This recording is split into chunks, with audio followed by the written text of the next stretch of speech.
conversation between Ghanaian children and adults who have success stories to share with us. This week, the Dream Big series is visiting a playwright. He writes, he acts, and he directs plays. Professor Martin Owusu recently won the Osajifo Award for his outstanding work in drama in Ghana. Let us go and meet him. If we are lucky, he might even share a story from one of the plays he has written and directed. Thank you very much, Professor Martin Owusu, for agreeing to talk to us about yourself and your outstanding work as a creative writer. Thank you very much. It's a pleasure meeting you. Who are your parents and where were you born? I was born in a village known as Aguna Kwaman in the central region. But my father is from the Achim area, Achim Aprade, and my mother from Aguna Kwaman. So I'm a hybrid of the two. My father was a head teacher in Presbyterian schools, and my mother a baker and a seamstress. Please tell us about your current career or work. Current spans for 40 years. In other words, I've been a teacher for the past 40 years, beginning with teaching at St. Augustine's College, Cape Coast, in Panspoon School, Holy Child, Wesley Girls, Agri Memorial, and then University of Cape Coast, and University of Ghana, and now Methodist University College, Ghana.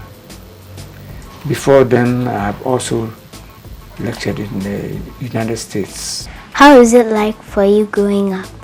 We were only 2 boys by our mother, by 11 by our stepmother and mother. So we grew up together as 11 kids, and going to school together. At a certain point, we did not even know that our mother wasn't our mother. We didn't know that, because our stepmother was very good to us and treated all of us equally. So until we grew up, and then we passed the common entrance, and then we went to school. What did you study at school?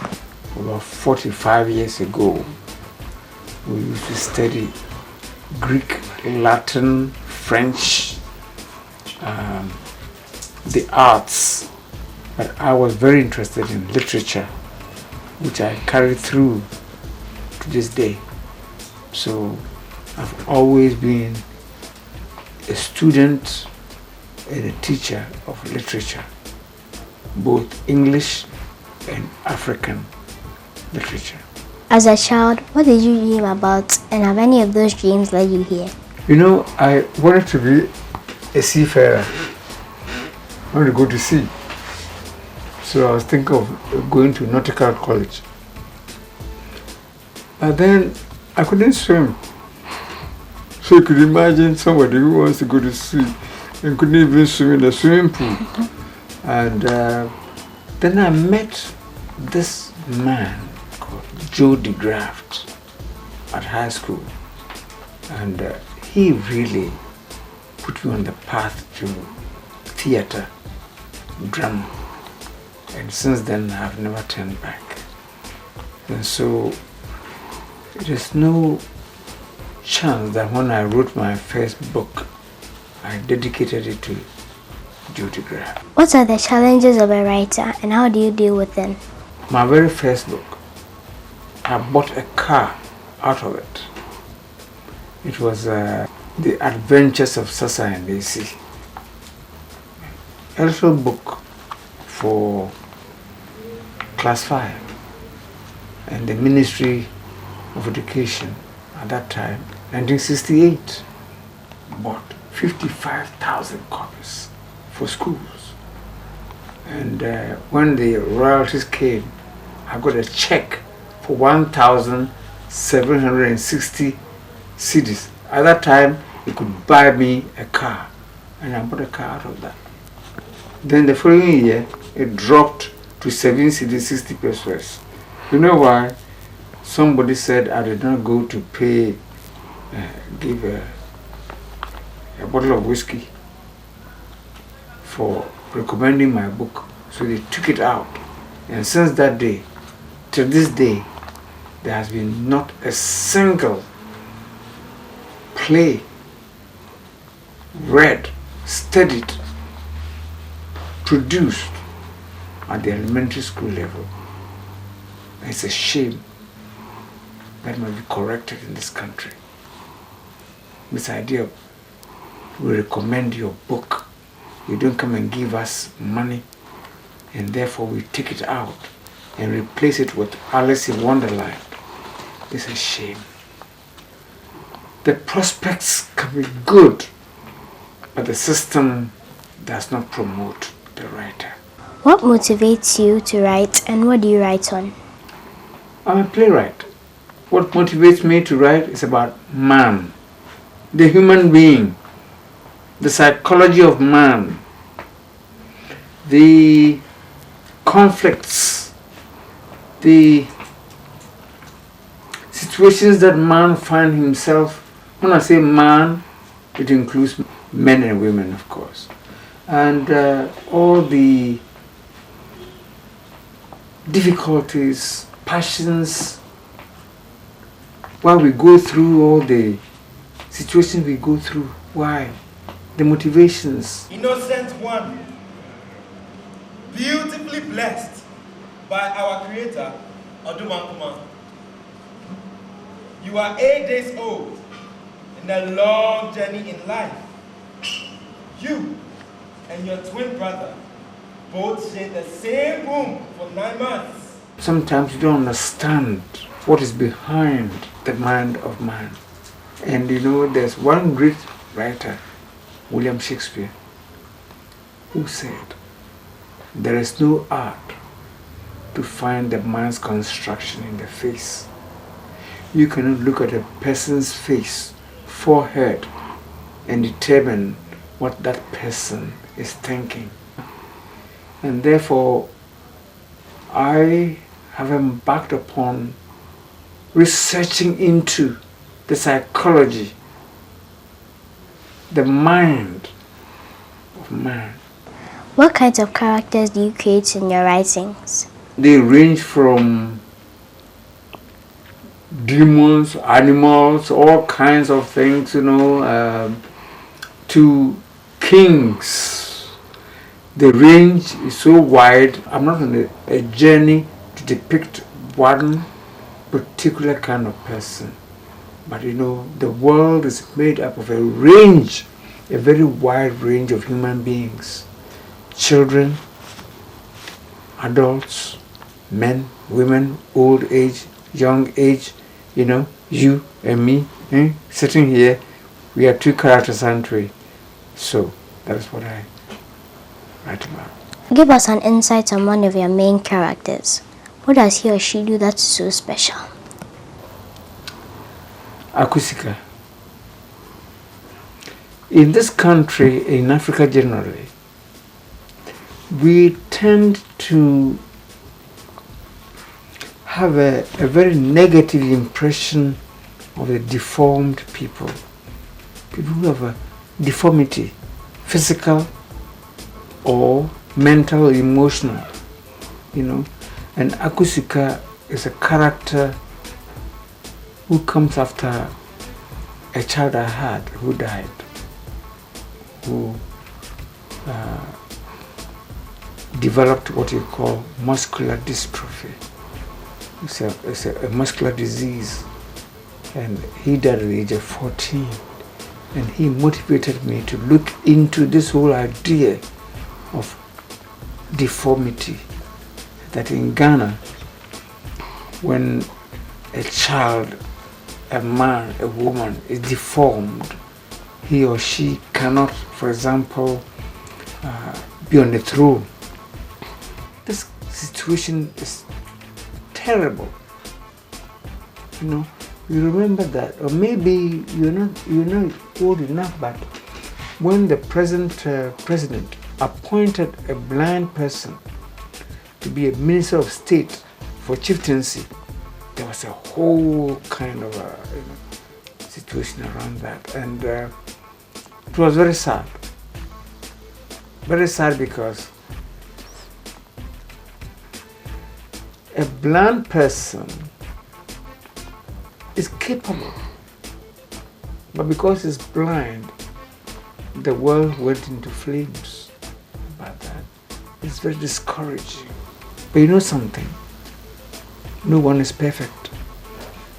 No one who seems perfect is perfect. Perfection belongs to God. My most creative character that I'm close to is this girl called Aku, who had a short limb. You know, the left arm was short of her limb, and the king wanted to marry her. And those who knew that she was not complete went to report this to the elders. And Aku wanted to kill herself by drowning. She went to the riverside, and just when she was about to drown herself, God sent an emissary, an angel, to intervene. And that angel appeared or commanded a python, the snake, who asked Aku to thrust the handless left arm into its mouth.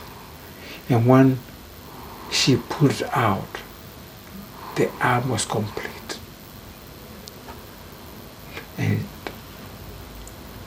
she went to the public and revealed it, that she was complete after all. Therefore, deformity is in the eye of the mind and not physical.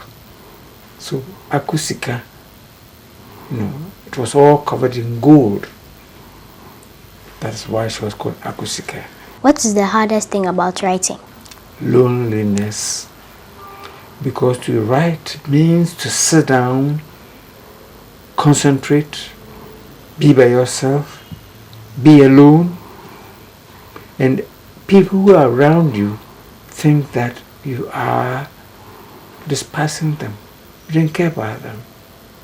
You're like a hermit, They want you to come and mix with them and do some things. No, you are writing. And at a certain point you lose friends, even relatives and family, until they understand you. But you know something? They never do. You know what Jesus said? When we pray, shut your doors and the windows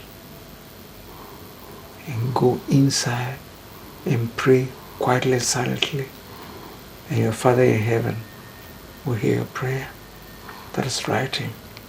You know what the windows and doors are? The eyes and the ears and the mouth.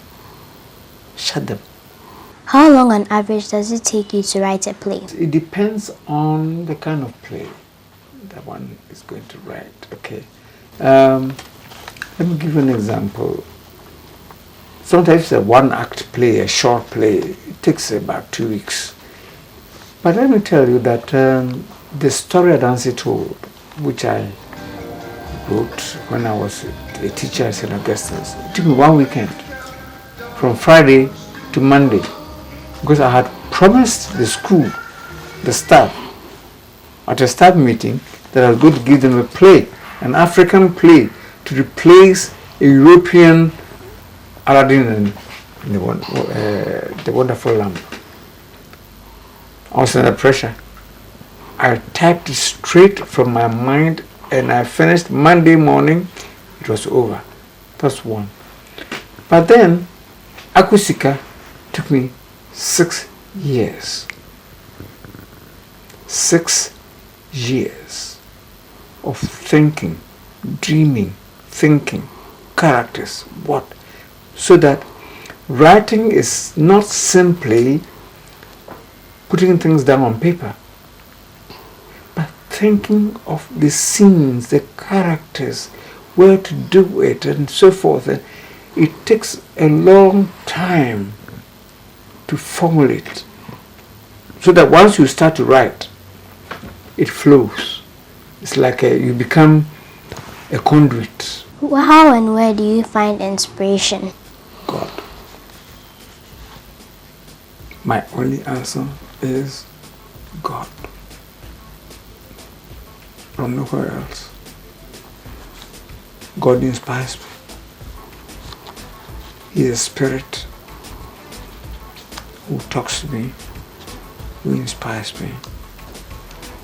And he's the one who shows me the direction.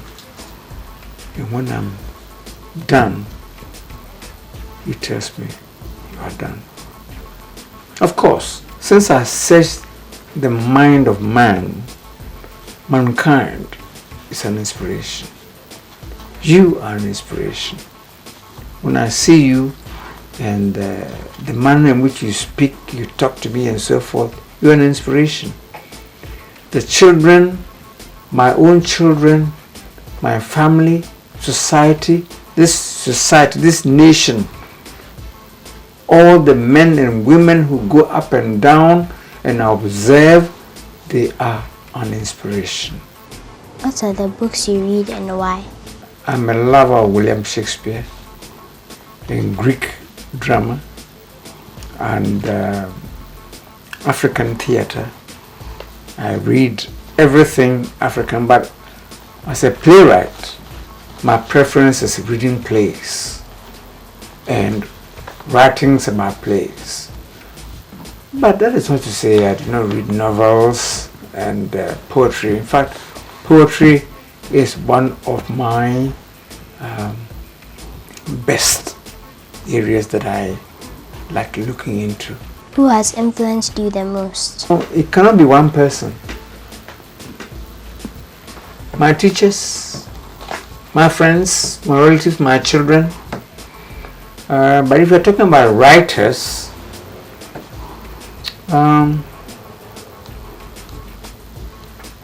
Shakespeare, Sophocles, De Graft, Sutherland, if we're Sutherland. I do look into myself, okay, for self-inspiration. Because if you're always going to look outside for inspiration, you may be disappointed. You must also look within for inspiration. How do I become a good writer? Read. Read and write. At this stage, start writing. The piano player. You know how early they start? Do you play any musical instrument? I actually play the piano. You play the piano. When do you start learning? I started when I was 5. So why don't you start writing at the age of 5? It's creativity. Okay? So when you want to be a good writer, like a good pianist, you start early. And as you grow, you improve on your diction, vocabulary, your syntax, your writing skills, and so forth. All these are skill-based attainments. And therefore, to be a good writer, don't wait. Start now. How important is imagination in writing? God gave man imagination. And you see, somehow people tend to underplay the role of imagination. And what we are becoming are robots. Robots have no imagination.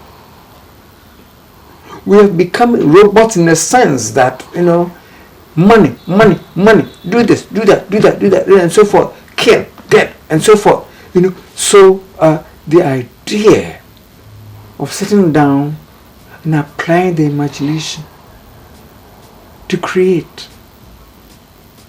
Look, God used imagination and creativity. I don't want to be too, but there's an expression I don't mind using, which is Latin, creatio ex nihilo. I create out of nothing. That's God. The rest of us create out of imagination, based on nature. So if you do not project your mind, the mind that God has given, project it out there, beyond the horizon, beyond the sea. You know how light came into being? No. Maybe you do. Imagination. Imagination. Should I tell you why? By accident. There's a man called Michael Faraday. At the turn of the 19th century to the 20th century, he was conducting an experiment with a frog. And he connected a copper wire and a zinc wire. And the frog jumped. Huh? What happened? Then he realized that the liquid, the blood in the frog was a conductor. So the zinc and the copper became conductors. And do you know this bulb? Who did it? Edison, an American. All imagination. And through the imagination, we are building and building and building. In one brief sentence, please tell us how you imagine a better world for children. Children must be left alone to dream, be free, and be creative. They must be adventurous without hurting themselves. They must be guided. And you know how they say, teach the child the way it must go, and it will grow up to be a good person. Please tell us a story that has made an impact on you. I was invited to attend an interview for a scholarship. I was then teaching in Cape Coast. So I came to Accra for the interview. It was supposed to be a British Council scholarship. I went there, a panel of over 9 people. They all asked questions and so forth. When I finished, they said, "Thank you, you will hear from us." 2 weeks later, I got a letter saying,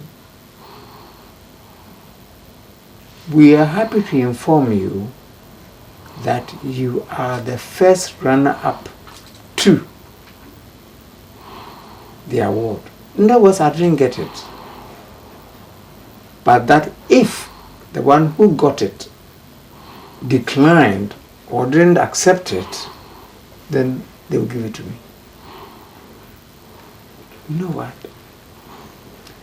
What I didn't know was the person who got it was my head of department, Jody Graft.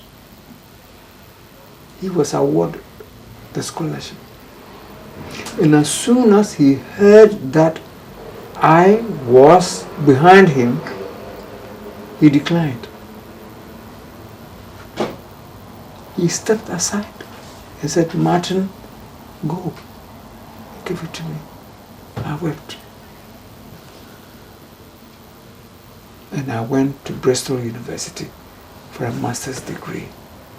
He even came there to visit me. That is a story I will never forget. And I dedicated my book, The Sudden Return, Another Place, to him. Thank you very much, Professor Owusu, for sharing your world of creativity with us and quality time with us. It's my privilege.